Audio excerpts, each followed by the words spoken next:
से मैं आप लोगों का अपना खंड सर आप लोग पढ़ाने आया हूं क्या, class 8 math exercise 3.3 from question 8। देखिए क्वेश्चन 8 में सिंपल सी चीज है, दो पैरेललोग्राम दिए गए हैं, दो पैरेललोग्राम दिए गए हैं, ठीक है ना।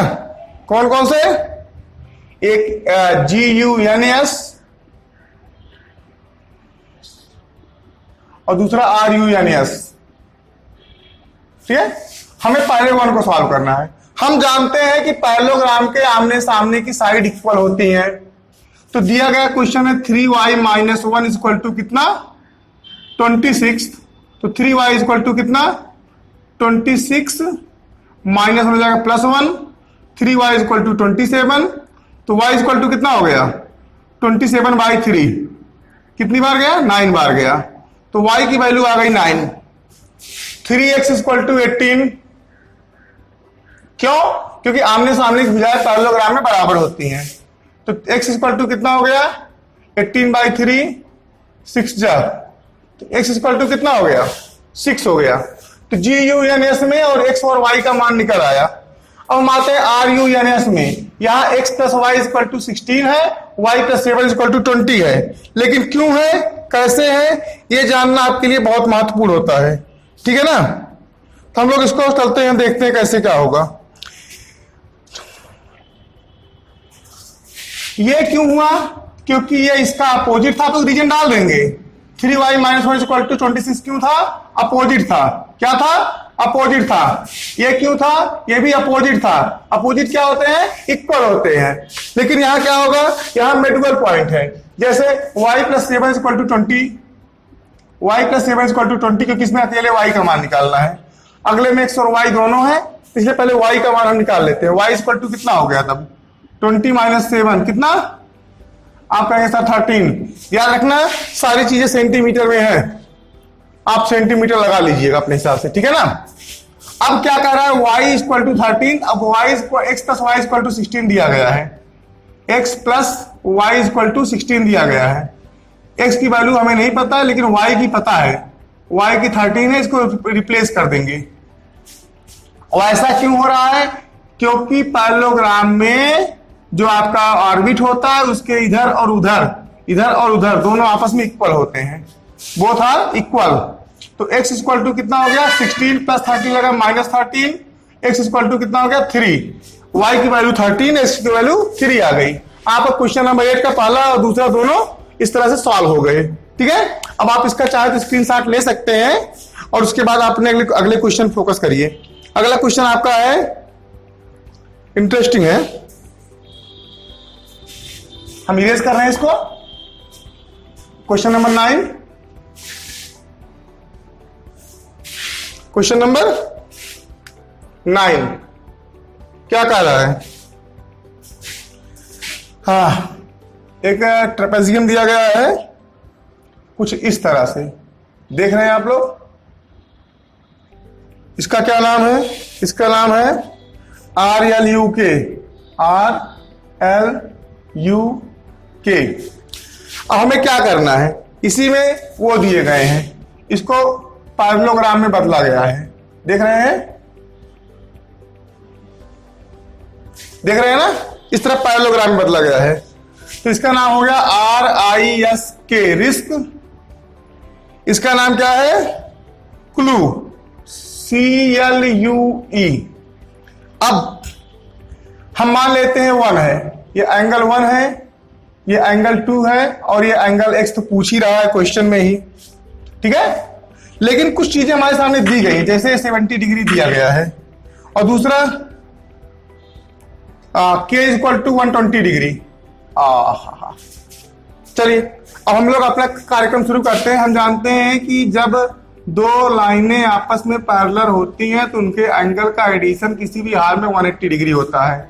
तो angle k plus angle r equal to 180 degree, angle k की value 120 degree plus angle r का हमको पता नहीं है 180 degree, angle r equal to 180 degree, 120 इधर आ जाएगा माइनस हो जाएगा, तो एंगल r इक्वल टू कितना हो गया 60 डिग्री। ओके, अब एंगल r की वैल्यू पता चल गई, तो angle r equal to angle 2 और angle L is equal to angle 1।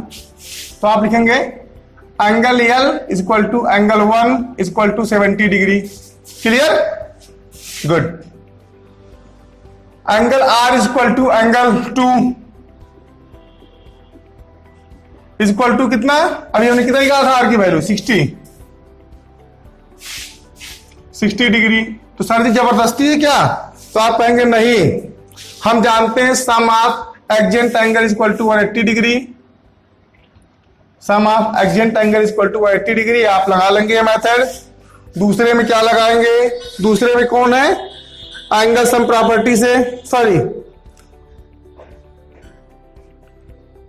तो अब चूंकि ये पैरेललोग्राम है और अपोजिट एंगल है तो पैरेललोग्राम आर इक्वल, ये opposite angle are equal, opposite angle of parallelogram are always equal. इस तरह से 1 और 2 निकल आया। हमें निकालना है x की वैल्यू, तो आप सीधे लगाएंगे angle 1 plus angle 2 plus angle x equal to 180 degree. किससे? एंगल सम प्रॉपर्टी से। एंगल सम प्रॉपर्टी क्या कहता है कि sum of the angle of the triangle equal to 180 degree. Angle sum property सिखाते हैं शॉर्टकट में। ओके, तो 1 की वैल्यू कितनी आई थी? 70 डिग्री। 2 की वैल्यू कितनी आई थी? 60 डिग्री। एंगल एक्स की वैल्यू हमें नहीं पता, लेकिन 180 डिग्री टोटल होता है एंगल सम प्रॉपर्टी से। इसको ऐड करने पे 130 plus angle x equal to 180 degree. Okay, तो angle x equal to 180 degree minus 130 degree is equal to कितना? 50 डिग्री। तो एंगल 1 का मान कितना आ गया? एक्स का मान 50 डिग्री। आपका एक क्वेश्चन हो गया कंप्लीट। अब आप लोग इस साइड पे आइए क्वेश्चन नंबर 10 के लिए। क्वेश्चन नंबर 10 बड़ा इंटरेस्टिंग है। हमारे पास एक ट्रेपेजियम है, एक ये हो गया, ये हो गया और ये हो गया।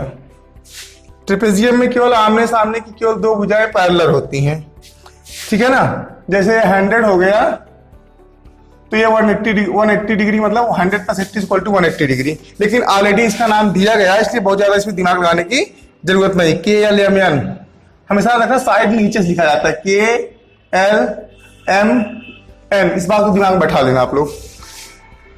तो M प्लस L इक्वल टू दिया गया है, एंगल M प्लस angle L equal to 180 degree. किससे? किस मेथड से? Adjacent angle. किस मेथड से? Adjacent angle.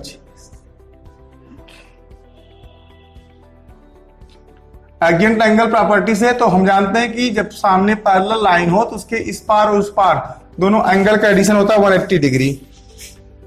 तो हम क्या करेंगे अब? Explain how this figure is trapezium which of 2 sides are parallel.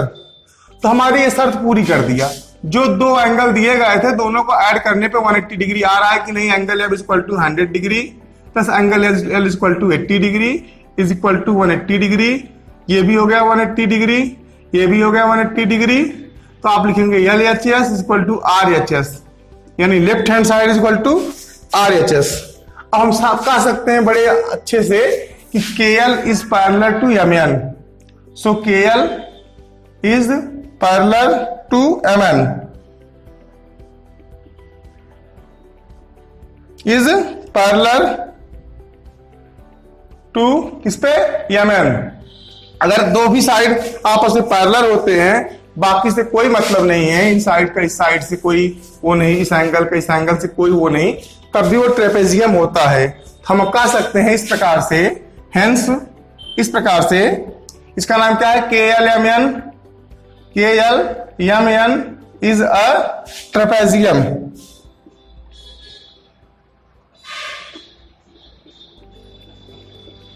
Trapezium. Okay, question 10 के बाद आते हैं हम लोग क्वेश्चन नंबर 11 पर।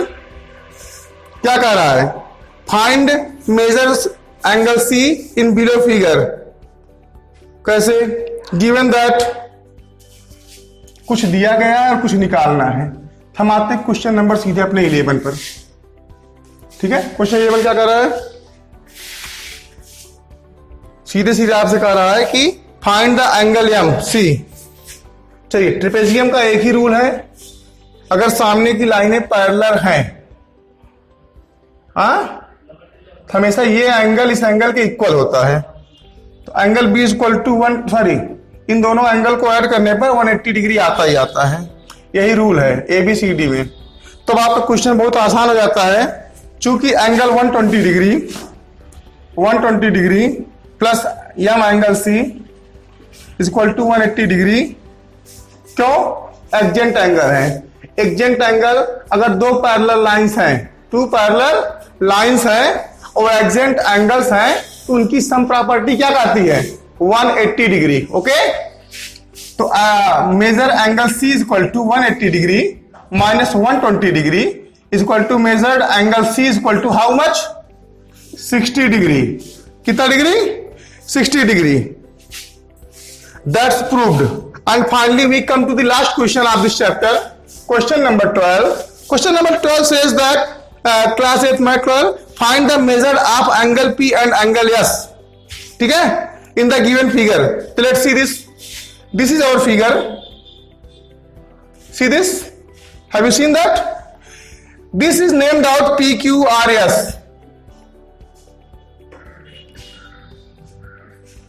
जहां की ये एक दूसरे से पैरेलल है। कौन? PQ, PS और QR पैरेलल है। जहां ये है 130 डिग्री और इस तरह का निशान हो तो ऑटोमेटिक कितना हो जाता है? 90 डिग्री। कितना जाता है? 90 डिग्री। अभी क्या पूछ रहे हैं? Angle Q is equal to 130 degree और angle R is equal to 90 degree. क्यों? ऐसा दिया गया है। तो angle P plus angle Q, angle P plus angle Q निकाल लेते हैं। क्यों? क्योंकि पैरेलल हैं, इसलिए इनका 180 डिग्री होगा। Angle P plus angle Q is equal to 180 degree. इतना तो आप लोग समझ गए होंगे। जब ये पैरेलल होते हैं तो इन दोनों को ऐड करने पर 180 डिग्री आता है, एंगल P और एंगल Q। एंगल P हमको नहीं पता है, प्लस Q तो हमको पता है ना, 130 degree is equal to how much? 180 degree. तो angle P is equal to how much? 180 degree minus 130 degree, यानी angle P is equal to definitely 50 degree. It must be 50 degree. Okay, angle S and angle R, angle S and angle R को लेके same method लागू होगा। चूंकि ये parallel line है तो दोनों भी ऐड करने पे कितने आने चाहिए? 180 डिग्री। किस एंगल से? एडजेंट एंगल। पैरेलल लाइन के एडजेंट एंगल को ऐड करने पे कितना आता है? 180 डिग्री आता है। तो angle R plus angle S, angle R plus angle S is equal to 180 degree. क्यों? एडजेंट एंगल है पैरेलल लाइन के। ये 90 degree plus angle S is equal to 180 degree. तो angle S is equal to 180 degree minus 90 degree, यानी angle S is equal to कितना हो गया? 90 degree. Okay, तो अब आपको सबकी वैल्यू पता चल गई। एंगल P कितना है? 50 डिग्री। एंगल S कितना है? 90 डिग्री। एंगल R है 90 डिग्री एंड एंगल Q है 130 डिग्री। अब क्या कुछ और पूछ रहा है इसमें? ये अल्टरनेट मेथड से हुए हैं। अब क्या कह रहा है? Angle Q is equal to R is equal to S equal to पता चल गया।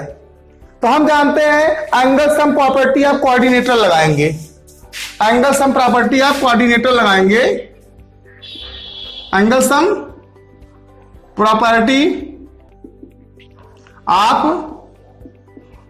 कोऑर्डिनेटर लगाएंगे। तो angle P plus angle Q plus angle R plus angle S equal to कितना? 360 डिग्री। यही रूल है कि n माइनस 2 इंटू 4 से, तो 4 माइनस 2 इंटू 4 नहीं, 180 degree is equal to 360 degree. आप लोगों को दिख रहा है अच्छे से? चलिए अब इनको हम रिप्लेस कर लेते हैं। कैसे? तो एंगल P की वैल्यू क्या है? वैसे तो हम एंगल P की वैल्यू निकाल चुके हैं, ठीक है ना, पहले से ही। एंगल P की वैल्यू हमने कितना निकाला है? 50 डिग्री। फिर भी हम एक बार और देख लेते हैं इसको। अगर हम इसको सपोज कर लें angle P plus angle Q कितना है? 130 डिग्री है। ये अलग से करवाया जा रहा है। वैल्यू तो आपकी निकल चुकी है। प्लस एंगल आर कितना है 90 डिग्री, प्लस एंगल एस हमने 90 डिग्री ऑलरेडी निकाल रखा है, ठीक है ना, इक्वल टू 360 डिग्री।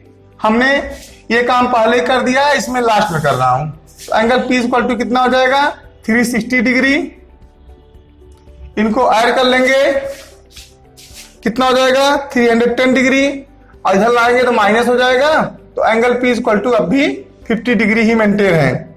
सो आपका measured angle P equal to 50 degree. I hope कि आपको इस चैप्टर में बहुत मजा आया होगा, सब कुछ अच्छे समझ में आया होगा। अगर सचमुच ऐसा हुआ है एक बार जोर से बोल दो भारत माता की जय। Keep watching, keep learning. जय हिंद, जय भारत, थैंक्स।